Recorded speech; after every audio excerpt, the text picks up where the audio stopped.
Hi everyone, welcome to another race analysis video. This is the Norwood Cycling Club Criterium. This is B grade, and today's goal is really just to sit in as best I can and actually have a go at contesting a finish. I raced B grade a couple of times before. I think this is my fourth race in this grade, and I've always done something a bit silly, like gone for a preem or burnt myself up in a breakaway or tried to chase something back by myself. So today's all about conserving energy. I'm riding with Rocket Racing. This is technically a solo race, so although I'm on the same in the same jerseys as everyone else, we're not technically allowed to help each other out. A couple of other notable teams: the bright green kit of ADX Depo. Just behind me is Todd Rolton, a fantastic sprinter, and ahead of me on the right is Nick Underwood. The Norwood Cycling Club in the blue, and then there's a few other riders of note which I'll get to in a bit. The course is the usual Victoria Park track, and there's no really strong wind of any note at all today. Now we're less than 30 seconds into the race, and already Nick Chabrel on the green ADX team has gone for a very early flyer. Nick Chabrel's a fantastically strong rider, and he's one of those odd guys who actually might be able to keep away a breakaway right from the gun, particularly if he's got a few guys with him. So let's see how that turns out. So we're 2 laps down, there's a break up the road, the original Nick Chabrel and a couple of people have bridged across to him, and you can see from the footage that people are trying to get across to that, but it's very early in the race. There are lots of fresh legs, and I'm happy to sit back and wait and see how it goes. And indeed, just a few seconds later, everything's back together except the first couple of guys already up the road. So I've jumped forward a couple of laps. It's been pretty fast. We're still chasing Nick and a few others who are up the road, but in true NorCal cycling style, the pace slows down a little bit, and with just a little bit of extra effort, I'm moving right from the very back of the pack just about, and I get almost all the way to the front. I'm doing 300 watts, so I'm still putting in a bit of effort here, but given how many people I'm going past when it's all bunched up, I think it's probably worth it, and then I'm shutting off the power down here, coming around the corner and just slotting back in. Now this is a bit of an interesting situation. I've come out of the top corner and the person ahead of me has left a gap which I've had to close. And unfortunately, instead of getting right on the back of this person's wheel, I've slid off to the side a bit. And the guy behind me decides that he wants that wheel. I'm not quite ready to just give up the wheel, so I'm going to try to have a bit of a fight for it.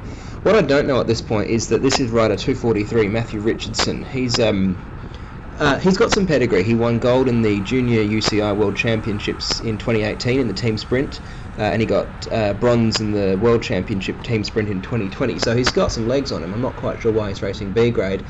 And you can see here he's fighting for the wheel as much as I am, and he comes in as a bit of a swerve at me just there.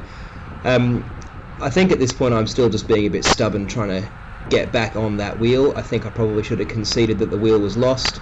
And by about this point, as the race does begin to slow up a little bit, I think I decide that it's not worth trying to get back on this Norwood rider's wheel, and I'm just going to let Richardson have that wheel.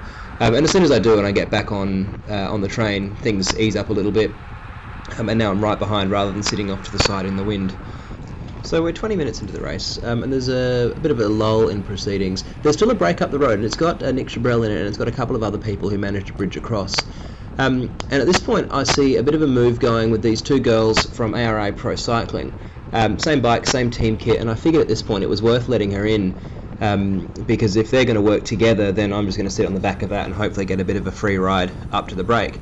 What I didn't realise at this point is that the 2 girls ahead of me are both absolutely class riders in their own right. Number 3, 10, who's on the front at the moment, that's Sophie Edwards from ARA Pro Racing. She had an Australian record at the individual pursuit in the Junior Track World Championship. She's got stages in the Tour Down Under that she's completed. And then 300, who's directly ahead of me, that's Chloe Moran. She's also got some serious pedigree behind her. In 2018 she was 5th in the National Under 23 individual time trial, member of Australian Cycling Academy, and similarly races at the pro level in the women's field. So these are some serious hitters. Not that I knew this at the time. But come around the corner, I think it's time for me to maybe do a little bit of work. I can see Nick Chabrel's coming back finally, and so I'm willing to do a little bit. We've still got at least 20 minutes of racing left, so I'm happy that if I do a little bit of work now, I'm not going to cook myself too much for the finish. Nick Chabrel finally comes back. You'll remember he went off with 30 seconds in the race.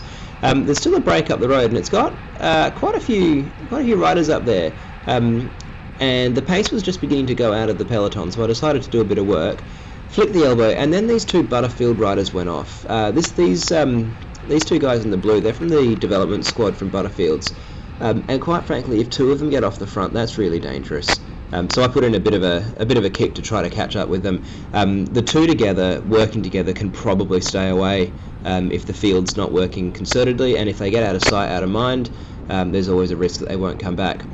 So they pull us straight up to the rest of the break, which has just fallen apart clearly, and they just blitz right past it. So I'm still absolutely cooking myself trying to get up to them, and I pull the pin, chuck out the parachutes, and I'm going to let someone else try to close the last of that gap. You can see some of the guys from the break have hopped in behind me. I'm doing 180 watts. I'm not going to pull the rest of this. The elbow's flicking like a chicken wing, and finally someone else goes to the front and starts doing some work. And who should be there but Matthew Richardson? So he's also in a really good position in the race. He hasn't done any work at this point, but I see his wheel. I remember how much of a fight we had with him before, and I'm just going to try to sit on him for a while and see what happens. Not long after this, one of the two Butterfields riders comes back. The other one goes on a bit of a solo effort by himself, but with just one of them, I'm not too fussed, and I'm happy just to let things play out as they do. The pace goes right out of the peloton and he gets a bit of space. Pro move right here, tightening the laces. You know he must be a sprinter.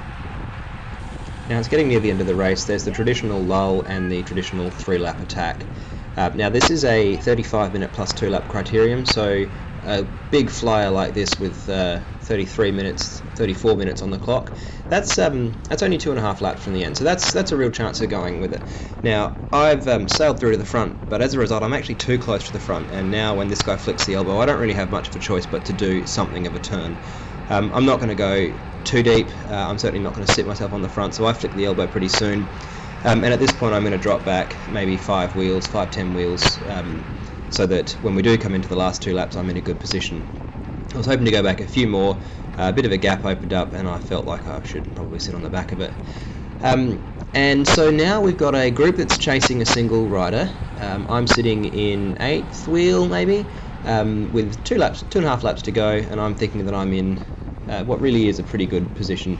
You can see a few individual riders who have done a turn on the front coming back, but otherwise I think I'm in about the right spot. Only a few seconds later I get a bit lucky. This rider pulls out of the line and the Butterfields rider ahead of me has to close that gap. I'm spiking up to 600 watts, but I've probably saved a little bit by not being the one directly on that wheel. But anyway, the race goes on, and as we catch up with the solo rider, the pace comes right out of the pack, and we're 1 lap closer to the end with 2 laps to go, and things are now sitting up. Now I'm really happy with my position right now. The problem is, because it's slowed down, we're really looking at a reshuffling at the front. And sure enough, only a few seconds later the pace comes out of the race, and new lines come up and we start to get swamped. Now the problem with Victoria Park is it's a Formula 1 car racing circuit. It's about as wide as you could possibly expect from a bike racing track. And so there is always so much space to move up if the pace is absolutely on fire the whole time. Now we've got 1.5 laps to go, so I'm not too fussed about moving back to where I am now. In fact, I'm probably in a better position, but the problem is every time we come round that top corner and the pace comes out, you're going to get reshuffled. So you've got to be ready to really fight for your position, and in the last lap or two, make sure that you're sitting in a good spot and that you're following the wheels that are coming through rather than the wheel that you just happen to be sitting on. So I'm going to play through the last lap and have a look at what I did well and what perhaps I didn't. A guy from Norwood starts attacking here, and I'm willing to go with it. I have to go with it at this point. We've got less than a lap to go, and who's here is Matthew Richardson. By this point I figured out he's probably a good wheel to follow. I'm taking the inside line here and I'm eating a little bit of wind, but it does mean that when I come out of the corner and spike back up to 700-800 watts, I'm in a good position. Now, once again, I've got Richardson on my left. I'm not going to fight for the wheel this time. I'm just going to try to slot back in behind him. I think this time it's probably just safer to, rather than trying to fight for an individual position here or there, just to make sure you're on a good wheel that seems to be going the right way. Someone else tries to take it. I'm being a bit bolshy and I've thrown the shoulder a little bit. And now we're coming into the bottom corner at 50 k's an hour. Once again, we've had a bit of a reshuffle. But I'm not unhappy with this. I like this position, and what I've learned is to start my sprint right here, and sure enough I do, and I'm spiking it up to 1,000 watts. And oh my god, I'm doing 1,000 watts. I'm in his draft, and he opens up 2 bike lengths just in a couple of seconds. I don't have the power. It doesn't matter how I race the race. I don't have the power to beat that. And he's now 10 bike lengths ahead of me, and I've only just shut down the power. I'm averaging about 800-900 watts for that 20 seconds, and he's miles ahead. So not a whole lot I can do there. Notably, Chloe Moran, she came second in this. She was about 2 bike lengths back behind him. It was a really good race from my perspective. I think I stayed in the wheels pretty well. I followed moves where I had to, and I was in a good position for most of the race. And I'm looking forward to the next one, whenever that might be. So thanks for watching. We'll see you in the next one. Bye for now.